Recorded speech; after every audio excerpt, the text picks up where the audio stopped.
issue with love, yeah, I got an issue with trust. Worried that it won't be enough. Yeah. Someone must have made me feel bad, but who I was and what I had to. Welcome back to my channel. My name is Chrissy and we are starting the new year out with a weekly reset. The kids are off from winter break and we've really just been taking it easy. I took down all of the Christmas decorations like a day or two after Christmas. The only thing I have left to do is to take down the Christmas decorations that we have outside. The inside definitely feels a lot less cluttered and I'm just ready to get organized and back into a routine for both myself and for the home. But we still have a few more days left of winter break, and so I'm going to hold off on the deep cleaning and organizing the way I'd really want to, and just start with a small meal prep just to help cover a few meals for next week and to stay in the freezer for later on.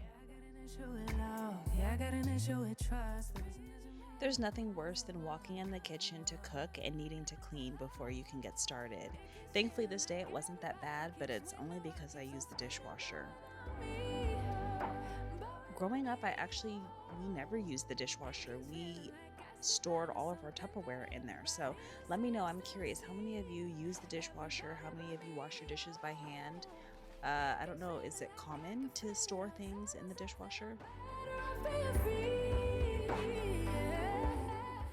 About 2 years ago, I decided to invest in stainless steel cookware because I was ready to switch out all of the non-stick cookware that I had in my house. We all know it's toxic, it's so convenient and easy to use, but I just decided that my health was more important and that was one of the big changes that I wanted to make in my kitchen. I'm trying to get better about taking care of them, so you'll see here in a moment I go to season my cast irons with coconut oil, and I have a few products in my Amazon cart that I want to purchase that is supposed to help clean the scratches and stains off both the stainless steel pots that I have because they're all brown. They're clean, but they're brown. But also it's supposed to help clean the scratches off of my Dutch ovens as well. Like really torn it apart in another life. Someone must have really me up, like caused my heart to stop in another life. Otherwise, I don't know why I keep coming back to this, keep fighting all of it. Don't trust that there's love to get. So a little part of this weekly reset that I wanted to get started on is prepping food and drink and certain things for myself. This tea that I'm pouring is a graviola leaves. It goes by many names: guana banana, sour soap, jackfruit is the name of the fruit itself. You might have heard of one, if not all of those, but it has anti-cancer properties. In April of 2020, I found out that I had metastatic breast cancer. I went through traditional Western medicine and did all of the treatments, and I am in remission, but I definitely like to dabble in Eastern medicine and like functional medicine as well.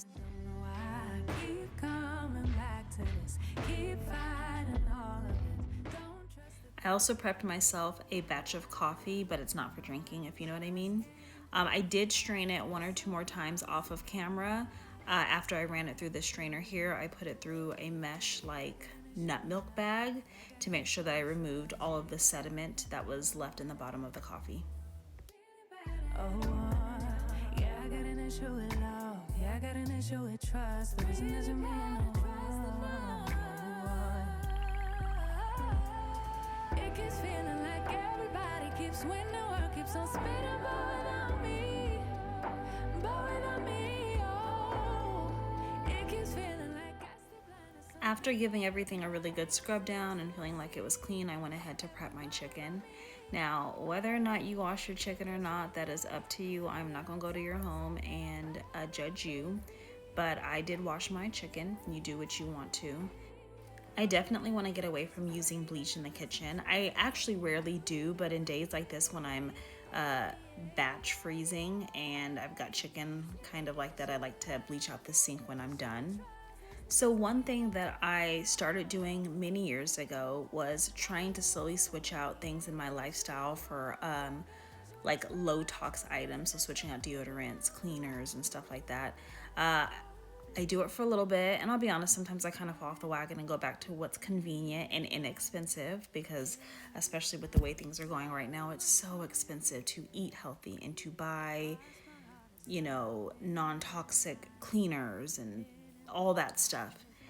So, I dabble back and forth, but I'm getting back into it again, that it's really important for me to be conscious about all of the things that I use, and just my overall goal is to just try my best. Like, I'm literally sitting here using plastic bags to put these chicken in, but they came in plastic bags. So what you want me to do about it? You know what I mean?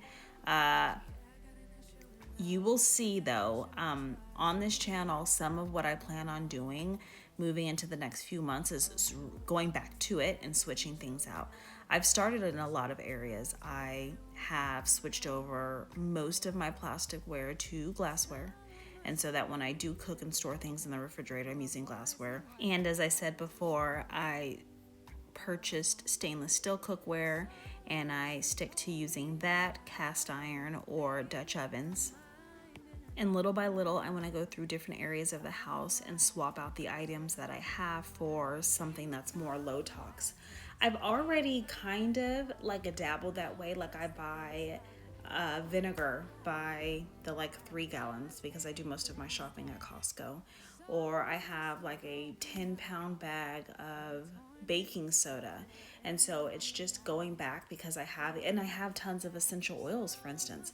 So it's just going through, figuring out what I have, and then learning what I can make with those items to swap out what I have in the home. So that's what I'm hoping to kind of accomplish moving into this next year. Is, I won't say start it, because I've been doing it, but really get good at knowing what swaps to make and buying things in bulk, so that I can easily, because that's the big thing, it needs to be realistic.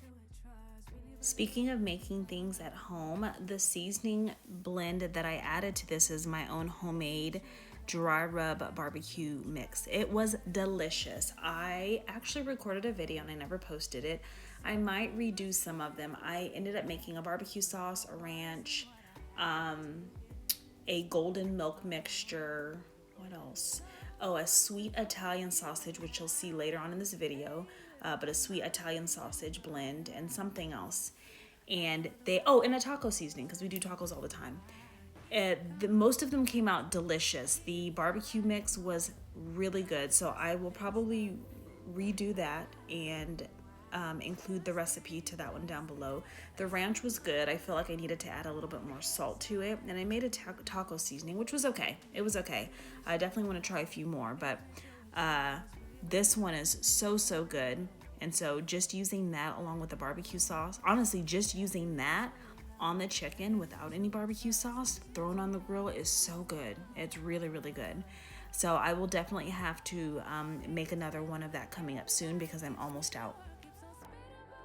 So I'm basically only prepping chicken thighs this week, because when we purchased in bulk, and it was like a package of, I don't know, 4, I don't know how many bags I cut up. But we'll do chicken thighs this week, and this is typically, I love chicken thighs thrown on the grill. So that's how I would prep most of these meals. I will go back and do chicken breast, and I prefer to have those cooked in or marinated in different ways. Like, I like a good salsa verde chicken using chicken breast.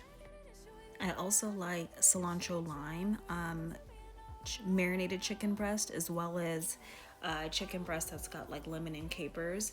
But I'll have to see how to do that for the freezer, because I've done the lemon and capers before, and putting in the lemon slices and the juice made the chicken taste really bitter. So I'll have to play around and see if I can find a recipe or figure out if omitting the actual lemon slices themselves prevent it tasting bitter, or if just using citrus in general is going to do that, because I didn't really love the way it came out the first time that I tried it. But today, this sauce that I'm putting in here is the Kinder's teriyaki sauce, and it's not just teriyaki, it's actually their Japanese barbecue is what the name of it is. It's actually really good on beef. I prefer it on beef, but I use it on chicken when we want to do like teriyaki chicken bowls over rice, and this is good. I feel like with the barbecue sauce, you can use like a seasoning blend with the sauce, or you can do it by itself. But with the teriyaki sauce, I find that because it's an actual marinade, it's got enough salt that you don't really need to put anything else in it. I find that it would be too salty if you did, but it's optional for you if you want to do it for your barbecue. And I have to give a PSA. It sounds like this would be self-explanatory, but label your food that you're putting in the freezer and date them. I don't know why, like, obviously you know that you should do that, but a lot of times I do this because I do try to eat the items within, like I said, 2 months, maybe 3 months. I typically feel like in my head I know what's in there, but there's been way too many times that I've prepped meat like this, put it in the freezer, and cannot tell once it's frozen what it is, or don't know what the date is. And there's nothing worse than having like a batch of meat and you gotta like have a surprise dinner because you don't know what you prepped. So you gotta thaw it out, open it, smell it. So just do it. Even if you think you know, it doesn't matter. Label it, put the date on there. You'll save yourself a headache. And then I also, you'll see in a moment that I laid it out really flat and I stuck it on a metal tray, and I like to throw it in the freezer that way. It's really important that I freeze them flat because I want them to be stackable. And so once they're frozen, I can lay them, flat if I want to keep them that way, or I can set them up and lay them like books on a bookshelf and slide them wherever I want into my freezer. It keeps feeling like everybody keeps winning, the world keeps on spinning, but without me, oh. It keeps feeling like I still blind to something that everybody else seems to see. Everybody but me, oh. It keeps feeling like I can feel it all. Tell myself that I'm better off being free. But really I'm just afraid that you listen trade. Do it to feel. 'Cause yeah, I got an issue with love. Yeah, I got an issue with trust. There's nothing to me in the world. Oh, yeah, I got an issue with love. Yeah, I got an issue with trust. There's an issue for both.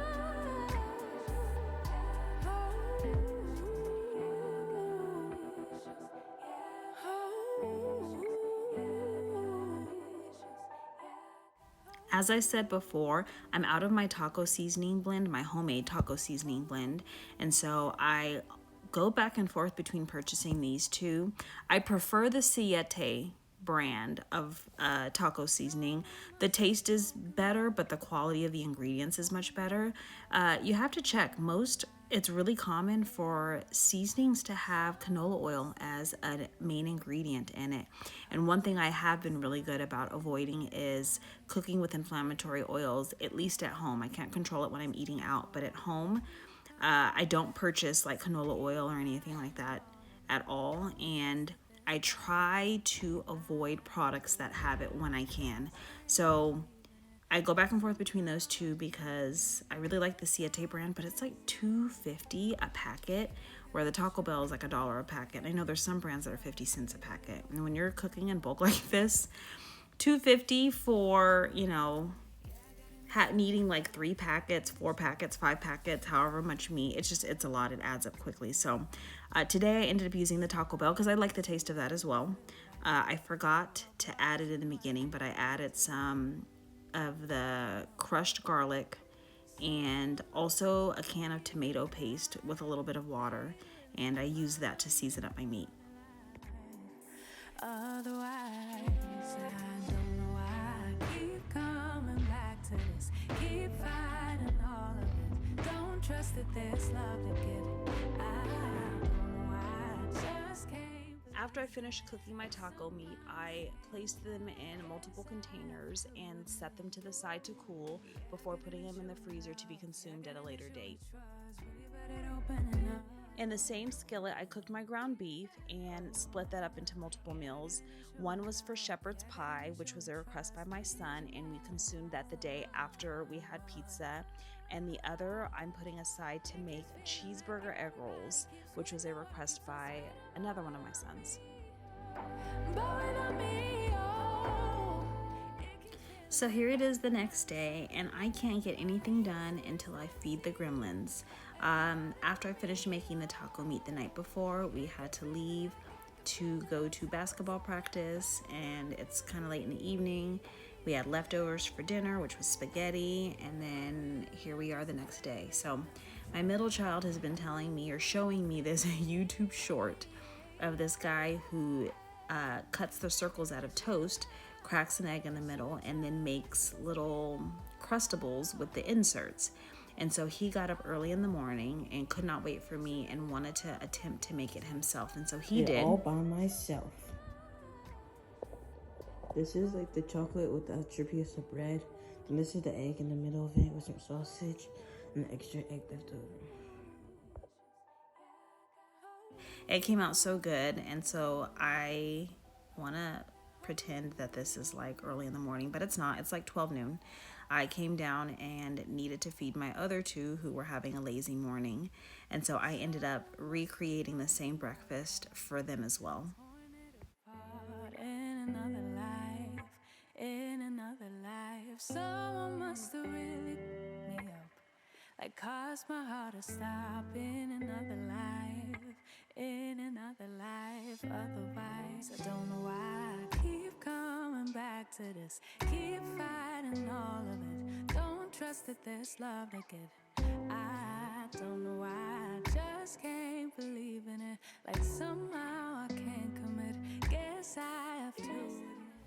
Immediately after finishing their breakfast, I went into prepping the ingredients for pizza, homemade pizza, which is what we were going to have for dinner. So I pulled out this Italian sausage, which I prepped in the freezer beforehand. I actually had prepped it by using the seasoning blend, adding it to the meat, and then freezing the meat in small batches. And the next time I do it, I'm gonna cook the meat. There's no point to have it raw. I thought that I might use it for different things, like maybe sausage patties, but typically I just use them as like large sausage crumbles that can go in dishes like Italian pastas or on top of pizza. And so I got that cooked up, and this pizza dough I also prepped the night before.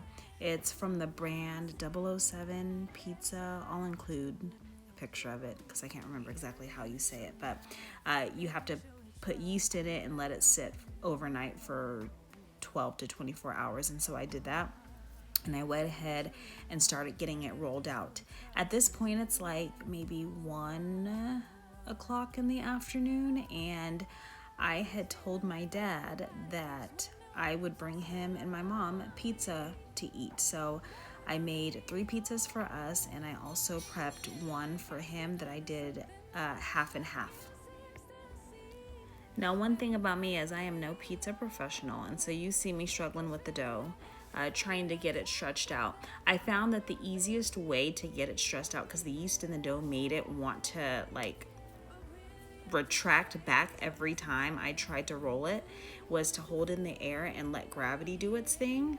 And so I kept moving it around and kind of just stretching it, and then I would go back and roll it out. So I don't really care about making it perfectly round. I tried a little bit more with my parents' pizza to make theirs look a little bit more like a circle, but I normally don't care. There's a lot of things in life to stress over and fight with, and my pizza crust is not one of those things. I like it looking a little bit more rustic. I don't even try to cut pizza triangles. I don't mind giving it like a rough zigzaggy cut where all the shape or all the squares are shaped differently. I think it just kind of adds to the character of having a homemade pizza. So as to be expected, pizza night was a success. My next video after this, I think, is going to be my pantry refresh, completely reorganizing the entire thing, restocking, refilling all of the containers. There's a lot that needs to be done in there, and so I'm hoping to get that up in the next week. And then I also just have lots of plans to just kind of starting with the kitchen. I think again I have more freezer prep things that I need to do. kitchen organization videos. I need to organize all around my house. Juicing, I have a Mac Daddy juicer that I want to, it's the time of year where I really like to start juicing. And I also have my upstairs bedroom that I'm really ready to start decorating. I've been slowly getting some things and I know the direction in which I want to go, and I'm excited, but it's definitely going to take some time. So I'm thinking about kind of turning that into a series instead of doing just one video decorating the whole thing, because that's not really practical for me. But I think that you guys would enjoy the way it looks because I'm loving the way that it's looking. So thank you so much for tuning in, and I will see you in another. One more? Oh yeah. Yeah. I'm gonna stop. That's good. And then use the back of the spoon.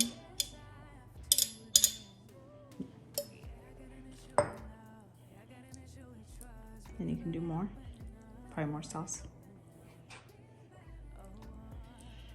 And you can pour it kind of like right here.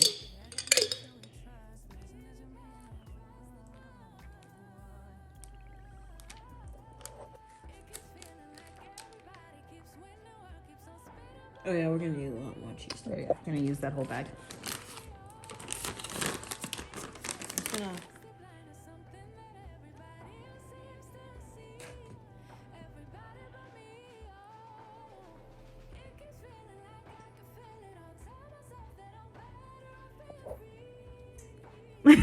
Salt Bay.